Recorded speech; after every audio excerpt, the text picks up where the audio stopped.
మరి దాన్ని ఎందుకు అబాండన్ చేసినరో దాని వెనకేం ఉద్దేశం ఉందో, ఇంత నిష్క్రియాపరత్వం ఏంది, ఇంత దారుణమైంది. 2 నెట్ సంవత్సరాలు గడిచిపోయినాయి. ఇప్పుడు మేము గమనిస్తున్నాం. మధ్యలో ఏమైంది, కేంద్ర ప్రభుత్వంతో తమాషా. బీజేపీ మొదటి నుంచి మాకు తెలంగాణకు శని అయింది. అది కేంద్ర ప్రభుత్వం ప్రతిదాన్ని వ్యతిరేకించడమే. ప్రతిదానిగా చంద్రబాబు ఎన్డీఏలో చేరడం, ఆయన మాటలు పట్టుకొని వ్యతిరేకించడం, అడ్డంగా ఇష్టం వచ్చిన పద్ధతిలో. మేము బాగా కొట్లాడినాం. మేము ఉన్న రోజులు అనేకమైనటువంటి పోరాటాలు చేసి దాన్ని ఎప్పటికప్పుడు సాధించుకున్నాం. అనుమతులు కానీ ఇంకోటి కానీ మొత్తం 9-10 అవసరం పడతాయి. అందులో 6 అనుమతులు ఆల్రెడీ వచ్చేసినాయి. Main environmental impact, environment assessment కమిటీది అదే మెయిన్ అసలు ప్రాజెక్టుకు లైఫ్ లైన్. దాని మొత్తం అనుమతులు వచ్చేసినాయి. దాని తర్వాత మిగిలిన అనుమతులన్నీ లాంఛనమేగా ఇచ్చేయాల్సిందే. అది ఇచ్చిందంటే అటువంటి అతి ముఖ్యమైనటువంటి అనుమతి కూడా తెచ్చినాం. అన్నీ తెచ్చినాం. అన్నీ వచ్చిన తర్వాత కేంద్ర ప్రభుత్వం మన చంద్రబాబు నాయుడు ఎంపీలు అవసరం ఉంది కదా అక్కడ వాళ్ళకు. ఇప్పుడు ఇద్దరు ఎంపీలు అవసరం కదా, నితీష్ కుమార్, చంద్రబాబు నాయుడు. దానికోసం బీజేపీ ఎంతకైనా దిగజారుతుంది. ఆడ ప్రభుత్వం నిలబెట్టుకోవాలి కాబట్టి ఎంతకైనా దిగజారి ఆయన మాట పట్టుకొని డిపిఆర్ను వాపసు పంపించారండి.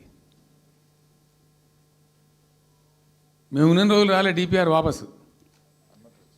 అనుమతులు తెచ్చిన ఉంటాం మేము. ఇంకా డిపిఆర్ వాపసు వస్తే భూమి ఆకాశం ఒకటి చేయాలా రాష్ట్ర ప్రభుత్వం. ఎంత లొల్లి చేయాలా, ఎంత హడావుడి చేయాలా. ఆల్ పార్టీ డెలిగేషన్ తీసుకుపోవాలి. అవసరం వస్తే మేము వడ్లు కొనకపోతే పోయి ఢిల్లీలో ధర్నా చేసినామండి. మేము అప్పుడు మా గవర్నమెంట్ ఉన్నప్పుడు రైతులు పండించిన పంట కొనకపోతే యావత్తు ఎమ్మెల్యేలు, క్యాబినెట్ అందరం పోయి ఢిల్లీలో ధర్నా చేసి కేంద్ర ప్రభుత్వం మెడలు వంచినాం. మేము 80 లక్షల టన్నులు మనకి తీసుకుంటామనేటువంటి ఒప్పందం మీద సంతకం చేయించుకొని వచ్చినాం. వడ్లు కొనిపించినాం ఎఫ్సిఐతోని. మామూలు వడ్లు కొనకపోతేనే మేము అంత అడావుడి చేసిపోయినాము. కానీ ఒక ఇంత పెద్ద ప్రధానమైన 3 జిల్లాలకు సంబంధించిన ప్రాజెక్టు డిపిఆర్ వాపసు పంపిస్తే వీళ్ళు కుయ్యలేదు, కుట్టుకోలేదు, వాళ్ళకి చెప్పని కూడా చెప్పలేదు. తెలియదు ఎవరికి బయట. జస్ట్ దేవర్ ఇంకా బాధాకరమైన అంశం ఏంటంటే అసలు 170 టీఎంసీలకు దాదాపు మేము ఏమి చేస్తే బ్రిజేష్ ట్రిబ్యునల్ నడుస్తుంది కదా. దీనిలో ఎట్లుంటుందంటే ఇంకో విషయం అండి, దీన్ని స్పష్టంగా చెప్తున్నాను, మళ్ళీ కన్ఫ్యూజన్ వద్దు. దేశంలో ఒక కొత్త రాష్ట్రం ఏర్పడితే దానికి కొన్ని సంక్రమణలు ఉంటాయి. నీళ్ళెన్ని రావాలి, ఫలాన్ని ఇంత రావాలి, ఫలాన్ని ఇంత రావాలి అని కొన్ని సంక్రమిస్తాయి ఆటోమేటిక్గా. అది ఎస్ఆర్సీ యాక్ట్. భారతదేశంలో ఇనీషియల్గా ఉన్నాయి 14 స్టేట్సే. ఇప్పుడు జమ్మూ కాశ్మీర్ అదేదో వాళ్ళు చేసినారు, కానీ అదర్వైజ్ 15 రాష్ట్రాల తర్వాత ఏర్పడ్డాయి. వాళ్ళు దాన్ని ఇప్పుడు యూనియన్ టెరిటరీ చేసింది కదా లద్దాఖ్ను. 15 అంటే ఒరిజినల్గా ఉన్నదానికంటే ఇంకో రాష్ట్రం ఎక్కువ కలిపి కొత్త రాష్ట్రాలు వచ్చినాయి. సో వాటికి ఒక పద్ధతి ఉంది.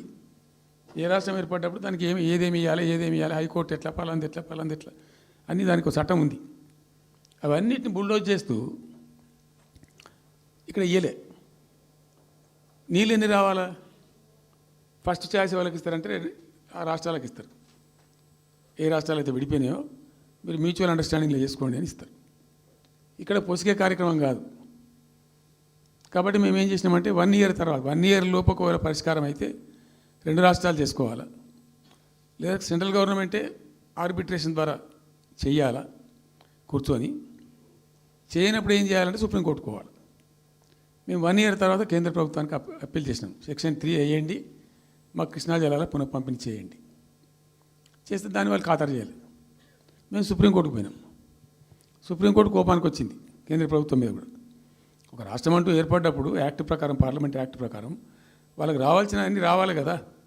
మరి ఇది కూడా వాళ్ళకి ఏదో తేల్చండి, మీరు తెలుస్తారా లేదంటే అప్పుడు ఆ మంత్రి, ఆయన పేరు షెకావత్ ఉండే కదా, గజేంద్ర సింగ్ షెకావత్. నేను ఢిల్లీ పోయినప్పుడు నన్ను రిక్వెస్ట్ చేసిన ఆయన, భాయ్ సాబ్ మాకు కూడా ఇబ్బంది అవుతుంది, మీరు అది విత్డ్రా చేసుకోండి సుప్రీంకోర్టులో కేసు, మేము సెక్షన్ 3 చేస్తామండి. అప్పటికే 2-3 ఏళ్ళు గడిచిపోయింది, డిలే అవుతా ఉన్నది. నేను పోయినప్పుడు అలా అడుగుతున్నా, పర్సూ చేస్తున్నా, మాట్లాడుతున్నాం, ప్రైమ్ మినిస్టర్ లెటర్స్ ఇచ్చినాం, అన్నీ చేస్తున్నాం. ఫైనల్గా సుప్రీంకోర్టు చివాట్లు పెట్టిన తర్వాత వాళ్ళు ఉండి మీకు విత్డ్రా చేసుకుంటే దయచేసి మేము ఇట్లా సుప్రీంకోర్టు ఆర్డర్ ఇస్తుందని తెలిసిపోయింది వాళ్ళకు కూడా. ఆటోమేటిక్ ఇస్తుంది కదా కోర్టు ఆర్డర్, న్యాయప్రదంగా రావాల్సింది ఇస్తుంది. కాబట్టి ఎట్లా తప్పేటట్లేదు ఇక కోర్టు ఆర్డర్ ఎందుకని చెప్పి మీరు విడ్రా చేసుకోండి బాయ్ సాబ్ మేము ఇచ్చేస్తాం మంచిగా విడ్రా చేసి మళ్ళీ లెటర్ పెట్టినాం మీరు చెప్పిన ప్రకారం విడ్రా చేసుకున్నామండి అంటే లెటర్ పెట్టండి అంటే పెట్టినాం అది ప్రాసెస్లో ఉంది సెక్షన్ 3 వేయడానికి చివరికి వేసారు ఇప్పుడు సెక్షన్ 3 వేసారు దాని మీద బ్రిజేష్ ట్రిబ్యునల్ అపాయింట్మెంట్ కూడా అయిపోయింది ఇప్పుడు వాదనలు జరుగుతున్నాయి మాకేం రావాలి మీకేం రావాలి తెలంగాణ రాష్ట్రం ఆంధ్ర రాష్ట్రం మాట్లాడుతూ ఉన్నారు సో ద క్వశ్చన్ ఏంది అక్కడ ఉంది ఇప్పుడు తేలుతుంది మా ఉద్దేశం ఏంది 90 టీఎంసీలు అయితే మాకున్నాయి నికరం మాకు ఎవరు ఇచ్చేది ఏం లేదు ఎవరు అడుక్కునేది ఏం లేదు అడిషనల్ ఇంకో 60-70 టీఎంసీ ఇంకో 70-80 టీఎంసీ కావాలంటే ఎట్లా అంటే ఈ ట్రిబ్యునల్లో వచ్చేటువంటి అధిక వాటా ఏదైతే మనకు ఉంటుందో ఇందులో ఒక గుడ్ సైన్ అని ఈయన బ్రిజేష్ ట్రిబ్యునల్ ఏం చేసిండు వచ్చిన తర్వాత ఆయన ఒకటి చేసిండు అంతకుముందు చట్టం ఏముంటుండే 75% డిపెండబిలిటీ మీదనే నదుల నీళ్ళు కేటాయింపు జరగాలి 75% డిపెండబిలిటీ మీద మన కృష్ణా జలాలు ఇచ్చినప్పుడు అట్లే ఇచ్చిండ్రు ఈయన బ్రిజేష్ ట్రిబ్యునల్ వచ్చిన తర్వాత ఈయన ఏం చేసిండంటే 75% బోల్డ్ అండి మంచి సర్ప్లస్ ఇయర్స్లో చాలా వర్షాలు పడుతున్నాయి కావాల్సిన నీళ్ళు వస్తున్నాయి అవి వేస్ట్ అవుతున్నాయి అనవసరంగా అట్లెందుకు కేటాయింపులు చేసుకుందాం 65% డిపెండబిలిటీ పెట్టుకుందాం అని చెప్పి పెట్టిండు దాని ద్వారా ఏమైంది మన కృష్ణా నదిలో ఒరిజినల్గా వచ్చిన అలాట్మెంట్ 811 టీఎంసీ 811 టీఎంసీలే బచావ్ ట్రిబ్యునల్ ప్రకారం కానీ తదనంతరం ఈయన బ్రిజేష్ వచ్చిన తర్వాత అది ఆల్మోస్ట్ 1005కి పోయింది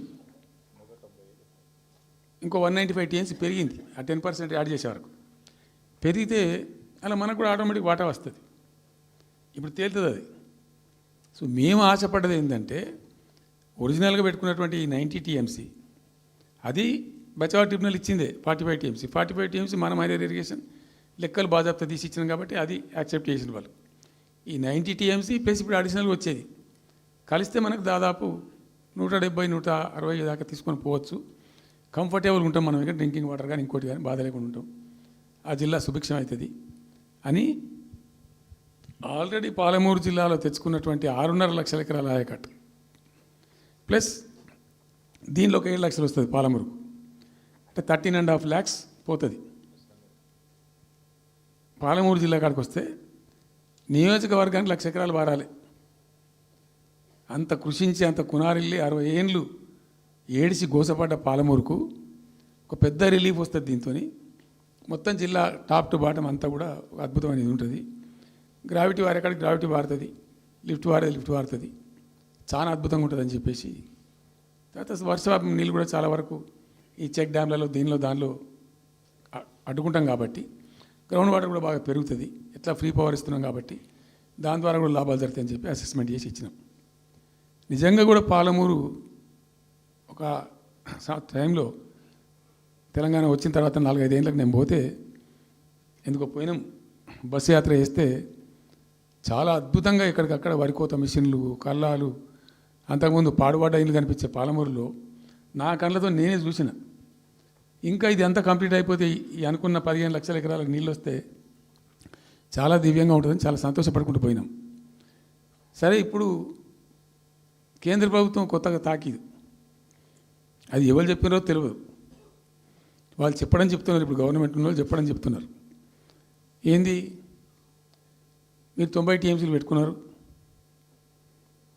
పాత గవర్నమెంట్ పంపించింది ఒకటి డిపిఆర్ తిప్పి పంపించిండ్రు దాని మీద సడి లేదు సప్పుడు లేదు లుల్లి లేదు లూకాండం లేదు తల ఊగుతున్నారు ఎందుకు తల ఊగుతున్నారు రాష్ట్ర ప్రయోజనాలు కాపాడడానికి లేకపోతే రాష్ట్రానికి వచ్చిన నీళ్ళని కూడా కాపాడే స్థితి లేకపోతే ఇదేం దద్దమ్మ ప్రభుత్వం ఇంత చేత కానీ ప్రభుత్వం ఉంటే ఎట్లా నోరు లేని ప్రభుత్వం ఉంటే ఎట్లా పెద్ద నోరు పెట్టుకొని పెద్ద గడబడి చేయాలి కదా ఒక 10 టీఎంసీలు పోతేనే ఒక్కొక్క రాష్ట్రం ఎక్కడ దాకా పోయి కొట్లాడతారు ఇవాళ మొత్తం డిపిఆర్ఏ పంపించి ప్రాజెక్ట్ని ఆగం చేసే పరిస్థితి వస్తే సప్పుడు లేదు ఒకటి రెండవది ఇప్పుడేం చేసిండ్రు ఇరిగేషన్ మంత్రికి లెటర్ రాసిండు వాడు చెప్పిండా చెప్పలేదు భగవంతుని గారికి 45 టీఎంసీలు ఇవ్వండి మాకు అనుమతి అని చెప్పి ఎట్లా రాస్తావు నాకు అర్థం కాదు నువ్వు ఏ ముఖం పెట్టుకొని రాస్తావు ఇదో ప్రభుత్వమా అంటే ఉన్న వస్త్రానికి పోతే అనవస్త్రం పోయింది అన్నట్టు ఉన్నది కూడా కొట్టుకుంటారు ఎవడన్నా ఎవరై నీళ్ళు అవి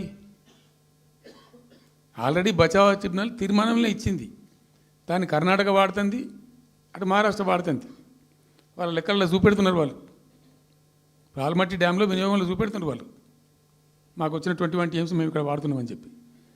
ఆ 2 ఎగువ రాష్ట్రాలు వాడుతుంటే ఇక్కడ వచ్చి మనకు వచ్చినటువంటిది బాజాప్తా, అది కూడా ట్రిబ్యునలే కదా, బచావత్ కూడా ట్రిబ్యునలే కదా. ఆ ట్రిబ్యునల్ తీర్పు ద్వారా వచ్చిన 45 టీఎంసీలు నువ్వు ఎందుకు ఆపుతున్నావు ఇప్పుడు? ఇదో రాష్ట్ర ప్రభుత్వమా? అసలు ప్రభుత్వం ఉందా? నిద్రపోతున్నారా? ఇంతసేపు రియల్ ఎస్టేట్ దందా తప్ప ఇంకోటి లేదా? ఇల్టు భూములు ఎట్లా అమ్ముదాం, పల్టు భూములు ఎట్లా అమ్ముదాం, ఆ భూములు ఎట్లా దెబ్బ పెడదాం, ఇంకెంత కమిషన్ కొడదాం, ఇది తప్ప రాష్ట్ర ప్రయోజనాలు, నీళ్లు, రైతులు, మనుషులు లేరా? ప్రాజెక్టులు ఎందుకు 2 నెలల నుంచి ₹1 పెట్టలే? ఎందుకు ఒక తట్టడి మట్టి తీయలే? ఎవరు నిరోధించింది మిమ్మల్ని? ఎవరు అడ్డుపడ్డారు మీకు? ఎవరు కట్టేసారు మీ కాలను? అటు పైసా పనిచేయరు, నిష్క్రియాపరత్వంగా ఉంటారు. ఈ డిపిఆర్ పంపిస్తే సపోర్ట్ చేయరు. ఇలా చివరికి 45 టీఎంసీ అని రాస్తారు. అంటే ఏం కాబోతుంది?